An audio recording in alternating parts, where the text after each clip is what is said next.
மக்களே, பிக் பாஸ்ல இன்னைக்கான வேக்கப் சாங்ல ஏகப்பட்ட விஷயங்கள் சொல்லியிருக்கிறாங்க. இது நமக்கே ஒரு பக்கம் ஷாக்கிங்காக தான் இருந்தது. அந்த சாங்ல என்ன லிரிக்ஸ் வருது, அந்த வீட்டில் யாரை மேட்ச் பண்ணுது, ஃபுட்டேஜ் யாரை மேட்ச் பண்ணுதுன்றத மொத்தமாக டீட்டெயிலாக பார்த்துருவோம். வணக்கம் மக்களே, நேஷனல் உச்சிலிருந்து உங்கள் மணிவண்ணன். சேனலுக்கு புதுசாக இருந்தீங்கன்னா சப்ஸ்கிரைப் பண்ணிடுங்க. வீடியோ பார்க்குற அனைவருமே மறக்காமல் லைக்கும் ஐப்பும் பண்ணிங்கன்னா அந்த வீடியோ பல பேருக்கு போய் சேர்ந்துடும். அந்த உதவி எனக்கும் யூஸ்ஃபுல்லாக இருக்கும். மறக்காமல் பண்ணிடுங்க. இப்போ கண்டென்ட்டுக்குள்ளே போயிடலாம். ஸோ பாட்டோட பேர் என்ன அப்படின்றது பார்த்தீங்கன்னா, கண்ணு ரெண்டு ரங்கராட்டினம் அப்படின்ற ஒரு தனுஷ் பாட்டு தான். அந்த பாட்டில் சொல்ற விஷயம் என்னங்கள் அப்படின்றது பார்த்தீங்கன்னா, அதோட லிரிக்ஸ் வந்து மெயின்லி வந்து ஒரு பெண்ணை தான் குறிக்கிறது. கிட்டத்தட்ட ஒரு பெண்ணை குறித்து தான் அந்த பாட்டு பாடுற மாதிரி இருக்கு. சேலை கட்டுறதுலேருந்து, ஸோ அந்த தாளம் போடுறதுலேருந்து இந்த மாதிரி ஃபுல்லாகவே முழுக்க முழுக்க ஒரு பெண்ணை குறிக்கிற ஒரு ஸ்பாட்டாக தான் அமையுது. அப்போது இந்த வாரத்தோட எவிக்ஷன் ஒரு ஃபீமேல் அப்படின்றத நம்ம வச்சுக்கலாம். அதை தாண்டி இந்த பாட்டில் குறிக்கும் குறிப்புகள் எல்லாம் 2 எலிமினேஷன் இருக்கிறதுக்கான பாசிபிலிட்டிஸ் இருக்கு அப்படின்ற குறிப்புகளாகவும் இருக்கு. கண்ணு 2 இந்த மாதிரி. ஸோ 2 லட்டு தின்ன ஆசையா அந்த கேட்டகரியிலையும் நம்ம எடுத்துக்கலாம். 2 பேர் எவிக்ஷன் அப்படின்றதையும் இந்த சாங்கை மீன் பண்ணுது. ஃபர்ஸ்ட் பெண்ணை குறிக்குது, 2வது இந்த 2 பேர் அப்படின்றது தான். ஓகேவா? அடுத்ததாக என்ன மீன் பண்றாங்க அப்படின்றது பார்த்தீங்கன்னா, இதுல ஃபுட்டேஜ் டைம்னு ஒரு ஃபுட்டேஜ் வரும். இந்த சாங் ஆரம்பிச்சோன்னா மேக்சிமம் யாரை ஃபுட்டேஜில் காட்டுறாங்க அப்படின்ற ஒரு குறியீடுகள் இருக்கிறது. அந்த ஃபுட்டேஜில் பார்த்தீங்கன்னா மேக்சிமம் வந்து ஃபுட்டேஜில் வந்தது வியானா, சாண்ட்ரா மற்றும் வியானா மற்றும் சுபிக்ஷா, இந்த 3 பேர் தான் மேக்சிமம் அந்த ஃபுட்டேஜ் டைமில் வந்தாங்க. இதில் வியானா எலிமினேஷன் இல்லைன்னா அவங்கள நெக்லெக்ட் பண்ணுறோம். அப்போ எய்தர் சுபிக்ஷா ஆர் சாண்ட்ரா அந்த ஃபுட்டேஜ் மேக்சிமம் அந்த சாங்கோட பாட்டு ஒரு 4 நிமிஷம் ஆகுதுன்னா அதில் மேக்சிமம் கவர் பண்ணது இந்த 2 பேர் தான். ஓகே, இதை மீன் பண்ணுது. இந்த 2 பேரில் யாரோ ஒருத்தர்ன்றது இந்த சாங்கோட ஃபுட்டேஜ் மீன் பண்ணுது. ஆனால் அந்த சாங்கோட லிரிக்ஸ் யாரை மீன் பண்ணுதுன்னு தெரியுமா அப்படின்றத யோசிக்கும் போது அந்த சாங்கில் வர வரிகள் என்னன்னா, ஒன்று மீன்கள் அப்படின்ற ஒரு வார்த்தையை குறிக்குது. மீன்கள் சம்பந்தப்பட்ட நபர் யார் அப்படின்ற ஆங்கிள் எடுப்போமே, அது சுபிக்ஷாவை கிடைக்குது. எப்படியே மீன்கள் சம்பந்தப்பட்ட ஆள் சுபிக்ஷா அப்படின்றது குறிக்குது.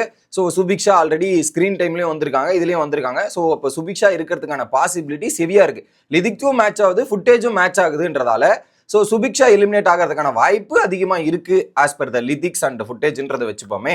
2வது யாரு அப்படின்றது பார்க்கும்போது தான் இதுதான் உங்களுக்கு அதிர்ச்சியாக இருக்கும், பல பேருக்கு ஷாக்கிங்காக இருக்கும்.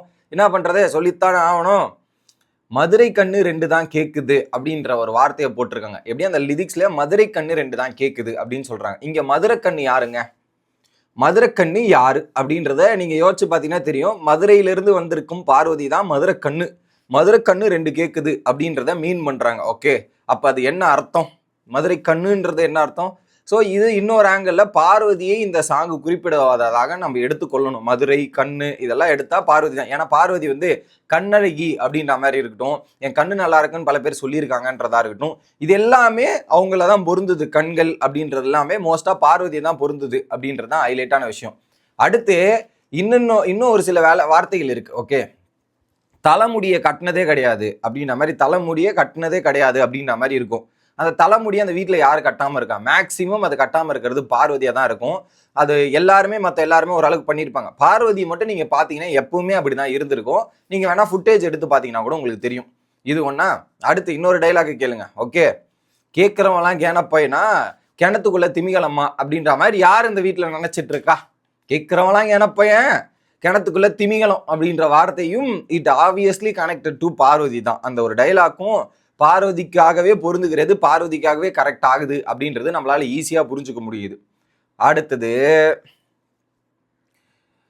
இதுல என்னன்னா, ஆளு கலக்கிறா. எப்படி ஆளு கலக்கிறா தேலா கடிக்கிறா அப்படின்றது. ஆளு கலக்கிறா தேலா கடிக்கிறா அப்படின்ற ஒரு விஷயம் என்னன்னா, இதுவும் யாரை மீன் பண்ணுது நீங்க பாருங்க. என்னடா இவ்வளவு டீப்பா போறேன்னா அப்படிதான் போக வேண்டியது இருக்கு, எங்களுக்கு வேற வழி கிடையாது அந்த ஒரு பாயிண்ட்டும்.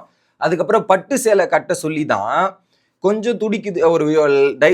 ஒரு லைன் வரும் பட்டு சேலை தான். அது யாருன்னா ஒரு ஃபீமேல் வந்து ஒரு மேல் வந்து ஃபீமேலை பட்டு சேலை கட்டு அப்படின்ற மாதிரி சொல்ற இடம்.